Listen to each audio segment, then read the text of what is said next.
শীতকাল পড়ে গেছে মানে অন্তরার রান্নাঘরে নিত্য নতুন রান্নার কিন্তু হতেই থাকবে। আর শীতকাল মানে পিঠে পাটিসাপটার ব্যাপার। আজকে আপনাদের সাথে শেয়ার করব বৌসুন্দরী পিঠা।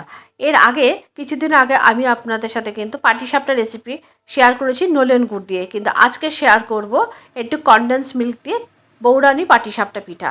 রেসিপিটা প্রথম থেকে শেষ পর্যন্ত দেখার জন্য অনুরোধ রইল।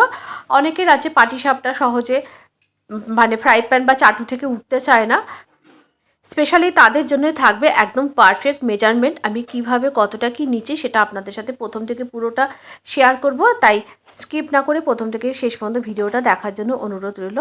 নমস্কার, আমি অন্তরা। আমার কুকিং চ্যানেলে আপনাদের সবাইকে জানাই অনেক অনেক স্বাগত। প্রথমে আমি পাটিসাপটার জন্য পুরটা বাড়িতেই তৈরি করে নেবো। আপনারা চাইলে বাইরে থেকে ক্ষীর এনে পুরটা তৈরি করতে পারেন, মানে ক্ষীর দিয়ে করতে পারেন বা নলেন গুড়ের সন্দেশ দিয়ে করতে পারেন। আমি কিন্তু বাড়িতেই পুরটা বানিয়ে নেবো। তার জন্য আমি কিছুটা দুধ আমি আগে কেটে জাল দিয়ে নিলাম। তার আগে মনে পড়লো যে সবার আগে ব্যাটারটা বানিয়ে রাখতে হবে। দুধটা জাল বসিয়ে দিয়েছি, আর এদিকে হাফ লিটার দুধ একটু জল দিয়ে আমি জাল দিয়ে রেখে দিয়েছি আলাদা করে।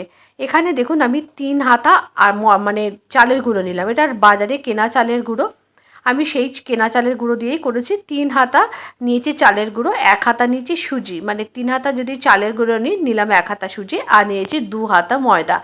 এই মেজার মানে এই মাপটা আপনারা মাথায় রাখবেন। মেজারিংটা ঠিকঠাক থাকলে তাহলে কিন্তু আপনাদের পাটিসাপটাগুলো হবে একদম পারফেক্ট। খুব ভালো করে একটু গুলে নিলাম, তারপরে এর মধ্যে দিয়ে দিয়েছি চিনি। আজকে আমি নলেন গুড় দিয়ে করব না, যেহেতু আমি বৌসুন্দরী পিঠা করব, আমার পিঠাটা একটু সাদা হওয়া চাই, তাই জন্য আমি এর মধ্যে আজকে চিনির ব্যবহার করেছি। 1 হাতা নিয়ে নিয়েছি চিনি। যে পাটিসাপটার ব্যাটারটা হবে, পাটিসাপটার ব্যাটারটা খুব বেশি চিনি দেবেন না, তাহলে অনেক সময় হয় কি প্যানের গায়ে আটকে যায়, তাহলে তুলতে অসুবিধা হয়। আর তারপরে অল্প অল্প করে লিকুইড দুধ দিয়ে, রুম টেম্পারেচারে থাকা লিকুইড দুধ দিয়ে এই ব্যাটারটাকে গুলে নেব। ঈষৎ উষ্ণ দুধ হলেও অসুবিধা নেই, তাহলে বরং ভালোই হবে গোলাটা। এরপরে যতটা দুধ লাগবে আস্তে আস্তে দিয়ে এরকম গুলে নিতে হবে। আপনারা বুঝতেই পারবেন যে কতটা প্রয়োজন হচ্ছে। একটু বেশি জল জলে করে গুলবেন, তাহলে কি, কেননা সুজি এবং চালের গুঁড়ো এবং ময়দা তিনটেই এই জলটাকে মানে দুধটাকে খেয়ে নেবে, ফেপে যাবে, তখন দুধটা অনেকটা শুকিয়ে যাবে। তাই একটু বেশি করে দুধ দিলে কোনো অসুবিধা নেই। এদিকে গ্যাসের ওপরে যে আর একটা দুধ আমি বসিয়ে দিয়েছি ক্ষীর বানাবো বলে, সেই দুধটা বেশ জাল হয়ে গেছে। তখন আমি এর মধ্যে দিয়ে দিয়েছি 1 বাটি ডেসিকেটেড কোকোনাট। এর আগে পাটিসাপটাটা আমি কিন্তু ফ্রেশ নারকেল দিয়ে করেছিলাম, আজকে ডেসিকেটেড কোকোনাট দিয়েছি। আর দিয়ে দিয়েছি বেশ কিছুটা পরিমাণ গুঁড়ো দুধ টেস্টের জন্য। আর দিয়ে দিয়েছি 2 চামচ কনডেন্স মিল্ক, আর অল্প একটু চিনি, 2 চামচ চিনি দিয়েছি। এই মেজারমেন্টটা ঠিক রাখবেন। খুব বেশি মানে গাঢ় মিষ্টিও হবে না, আবার হালকা মিষ্টিও হবে না। খুব সুন্দর একটা মানে ভালো লাগবে খেতে, এরকম একটা পুর বানাবেন। যেহেতু পরপর খাওয়া পড়বে, তাই পাটিসাপটা পুরটা একটুখানি হালকা মিষ্টি হলেই ভালো লাগবে। আর এদিকে আমি একটুখানি ছোটো এলাচ থেতো করে নিচ্ছি হাম্বল দিস্তাতে। সেই ছোটো এলাচটাকে আমি দিয়ে দিলাম এই দুধের মধ্যে। একটু মানে এলাচের ফ্লেভার হলে খুব ভালো লাগে। আপনারা চাইলে একটু কেওড়া জল বা মিঠা আতর, গোলাপ জল এই ফ্লেভারও করতে পারেন। আর এদিকে এই পুরের মধ্যে দেওয়ার জন্য আমি বেশ কিছুটা পরিমাণ ড্রাই ফ্রুটস, মানে মন ভরে ড্রাই ফ্রুটস দিয়েছি। এখানে আছে কাজু, কিশমিশ, আলমন্ড আর পেস্তা, আর নিয়েছি বেশ কিছুটা পরিমাণ পামকিন সিড। এই সমস্তগুলো কিন্তু আমি খুব ভালো করে একটুখানি মিক্সির মধ্যে দিয়ে খুব একটুখানি জাস্ট ঘুরিয়ে নেবো। আমি মিহি ডাস্ট করব না, জাস্ট ঘুরিয়ে নেবো যেন খাওয়ার সময় মুখে পড়ে। একবার একটুখানি পালস মুড়ে ঘোরালেই হয়ে যাবে। তো একদম রেডি হয়ে গেছে আমার এই মানে ড্রাই ফ্রুটের যে আমি ডাস্টটা করতে চেয়েছি, ঠিক এরকমভাবে করবেন, খুব বেশি গুঁড়ো করে ফেলবেন না। এবারে আমি এটা মিশিয়ে দিলাম দুধের মধ্যে, দিয়ে খুব ভালো করে নাড়াচাড়া করতে হবে, কেননা ডেসিকেটেড কোকোনাট পড়েছে, তারপরে গুঁড়ো দুধ পড়েছে। এবার কিন্তু নিত্য তলায় লেগে যাওয়ার ভয় থাকবে, তাই একটু ভালো করে নাড়াচাড়া করতে হবে। অনেকটা ঘন হয়ে এসছে। সেই সময় আমি এর মধ্যে দিয়ে দিয়েছি 2 টেবিল স্পুন কর্নফ্লাওয়ার। অবশ্যই কর্নফ্লাওয়ারটা দেবেন। কর্নফ্লাওয়ারটা দিলে এই ক্ষীরটা একদম পারফেক্ট তৈরি হবে, মানে মাখো মাখো ক্ষীর হবে। আর ক্ষীরটা জাল দেবো না, বাকিটা ঠান্ডা হলে বসে যাবে। এরপরে আমি যে ব্যাটারটা গুলে রেখেছি, ব্যাটারটা দেখুন একদম ঠিকঠাক হয়েছে। ব্যাটারটা থেকে কিছুটা ব্যাটার আমি একটা আলাদা বাটির মধ্যে তুলে নিয়েছি। তুলে নিয়ে তার মধ্যে আমি মিশিয়েছি অল্প একটু orange food colour. Orange food কালারটা দিয়ে আমি কিছুটা ব্যাটার আলাদা করে মিশিয়ে, মানে দুটো বাই কালারের করবো যেহেতু পাটিসাপটাটা, সেই জন্য সুন্দর করে মিশিয়ে নিয়েছি। কি সুন্দর কালার চলে আসলো দেখুন। এটা অরেঞ্জ কালার বলেছে, কিন্তু ঠিক খুব একটা অরেঞ্জ না, একটুখানি কেশরি টাইপের কালারটা। সুন্দর হয়ে গেছে কালারটা। এবার আমি একটা ফয়েল পেপার নিয়েছি।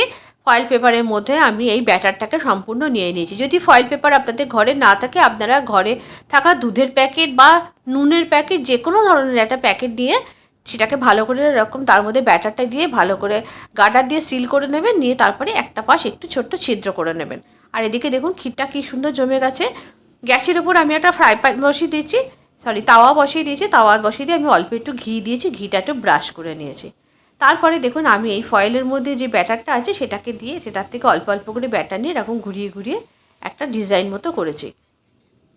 তার উপরে আমি দিয়ে দিয়েছি যে গুলে রাখা আর যে সাদা যে ব্যাটারটা সেইটা দিয়েছি, দুধে ব্যাটারটা, সেটা দিয়ে আমি খুব ভালো করে এরকমভাবে পাটিসাপটার মতো করে চারদিকে ছড়িয়ে নিয়েছি। তারপরে যখন একটু ওপরটা শুকনো হয়ে এসে মানে ড্রাই হয়ে এসছে যখন ওপরটা, তখন আমি এর মধ্যে ক্ষীরের পুরটা দিয়ে দিয়েছি।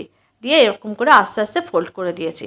আর আপনাদের এর আগের রেসিপিতে বলেছিলাম যে একটা করে পাটিসাপটা হয় আর আমি একটু সাইড করে রেখে দিই, সেটা হওয়ার পর পরে আর একটা দিই, সেটা তোলার আগে আবার এটা তুলে নিই। মানে এইরকমভাবে পাটিসাপটা রোটেশনে করতে থাকে। এতে পাটিসাপটাগুলো বেশ সুন্দর হয়, অনেক সফট হয়, ভেতর থেকে কাঁচা ভাব একদম থাকে না। আর একটা ডিজাইন করে দেখাচ্ছি, এটা একটুখানি মানে ববি প্রিন্ট টাইপের করছি। এর নামই হলো বৌসুন্দরী পিঠে, মানে যতটা সুন্দর করে আপনি সাজাতে পারবেন। এই পিঠেটা আমি বাংলাদেশের একজন কন্টেন্ট ক্রিয়েটারই দেখেছিলাম, নামটা আমি ঠিক মনে করতে পারছি না, কিন্তু আমার এত ভালো লেগেছিলো সেটাকে আমি মাথায় রেখে দিয়েছিলাম। সেটাকে আমি আমার মতো করে এটাকে এখানে দেখিয়েছি। আজকের রেসিপিটা কেমন হয়েছে অবশ্যই কিন্তু জানাবেন। এইভাবে আপনারা সমস্ত পাটিসাপটাগুলোকে গড়ে নেবেন। দেখতে অসম্ভব সুন্দর হয়, শুধু দেখতে সুন্দর না, এটা খেতেও অনেক বেশি সুন্দর হয়। এত সুন্দর দেখতে, তাই জন্যই কিন্তু এর নাম বৌরানী পিঠে। এই বৌরানী পিঠেটা কিন্তু অনেক পুরনো একদিনের পিঠে, অনেক আগে এইভাবে তৈরি করা হতো, এখনও তৈরি করা হয়। তো আজকের রেসিপিটা আপনাদের কেমন লাগলো কমেন্ট করে কিন্তু জানাতে ভুলবেন না। আর নিত্য নতুন রান্নার আপডেট পেতে অবশ্যই কিন্তু অন্তরা চ্যানেলটিকে আপনাদের ফলো রাখতে হবে। দেখুন সমস্ত পিঠেগুলো কিন্তু তৈরি হয়ে গেছে, যেমন সুন্দর দেখতে হয়েছে তেমনই সুন্দর কিন্তু পিঠেগুলো খেতে হয়েছিল। পিঠেগুলোকে আমি ঠিক কীভাবে সাজালে পিঠেগুলোকে দেখতে ভালো লাগবে বুঝতে পারছিলাম না, তাই জন্য প্রথমে আমি একটা প্লেটের মধ্যে সাজিয়েছিলাম। তারপরে মনে হলো যে না, প্লেটের মধ্যে না, একটা প্লেট মানে গোল প্লেটের মধ্যে দিলে বোধহয় দেখতে বেশি ভালো লাগবে, তাই আমি আবার গোল প্লেটের মধ্যে এটাকে শিফট করেছি। রেসিপিটা কেমন হয়েছে অবশ্যই জানাবেন। পাটিসাপটার আরও একটা দুর্দান্ত রেসিপি আপনাদের সামনে খুব শীঘ্রই শেয়ার করব। আজকের রেসিপিটা যদি ভালো লেগে থাকে অবশ্যই একটু লাইক করবেন, কমেন্ট করবেন, আর কেমন হয়েছে অবশ্যই জানাবেন। অবশ্যই কিন্তু বাড়িতে ট্রাই করতে হবে, আর কমেন্ট বক্সে কিন্তু জানাতে ভুলবেন না রেসিপিটা কেমন লাগলো, আর আমাকে কিন্তু আপনারা ট্যাগ করতে পারেন। আর আপনাদের একটা ভেঙে দেখিয়ে দিচ্ছি কত নরম তুলতুলে হয়েছে। এরকমই রান্নার আপডেট পেতে অবশ্যই আমার চ্যানেলে থাকবেন, আমার পাশে থাকবেন। আবার দেখা হচ্ছে পরবর্তী ভিডিওতে নতুন রেসিপির সাথে।